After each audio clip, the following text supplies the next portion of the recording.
REMSA is a trade association consisting of member companies which design and manufacture and supply the products and equipment that support our nation's railways infrastructure. Our government advocacy program has been doing very well. We've been expanding that over the past couple of years. Been very pleased with the results. The name, the REMSA brand is getting out there, and we're making a lot of progress in that. Our program started with our Grassroots program, which seeks to connect our members with their members of Congress to advocate on our shared priorities with the railroad industry. One of the best tours we had was in Michigan with Senator Debbie Stabenow. And when we had her out there, she got to see some manufacturing up close. She's now the lead Democratic co-sponsor on the short line tax credit in the Senate. My job in Washington is to make sure that they're aware of what we're doing in their districts and making sure we have that relationship in D.C. REMSA just does a really good job of being practical in their advocacy. About a month ago, REMSA brought in a guy we know pretty well from Minnesota by the name of Tim Walz. He's our representative. And of course, you bring a congressman in and all the media follows, right? That's the kind of thing that the industry needs.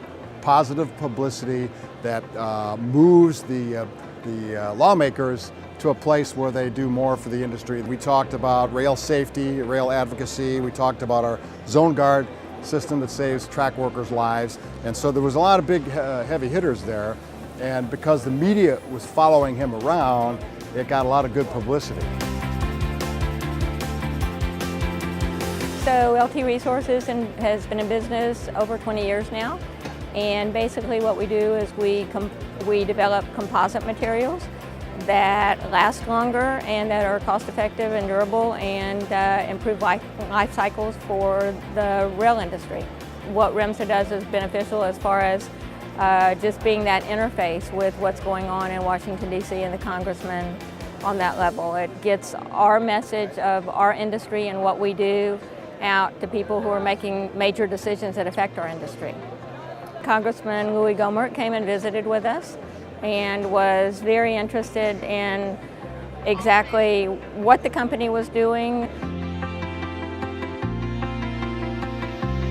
We hosted our local congressman for a grassroots event at our facility in Broomfield, Colorado, and we brought in our suppliers and some customers, short line railroads. The BNSF was there. Together collectively, we toured our facility. Our employees had a chance to engage with the congressman.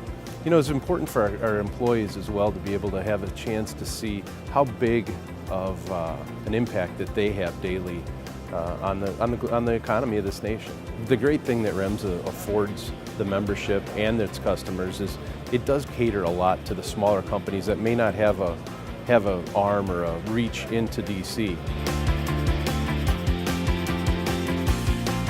We're a proud sponsor of Railroad Day on the Hill, which helps to bring over 500 railroaders, particularly from the supply and short line side, to advocate on our priorities in Washington, D.C. It allows us to really get our membership out in Washington, team up suppliers, consultants, engineers, and the railroads themselves to kind of show the depth and the breadth of our industry and how important these issues are to not only creating jobs in the manufacturing REMSA world, but making sure we can safely and efficiently move freight across our network. It's kind of neat. We saw the congressman in D.C. a few months later at Railroad Day on the Hill that we participate in, and he was glad to take our meeting. Remembered the visit, brought it up during our visit, and it was a lot of fun.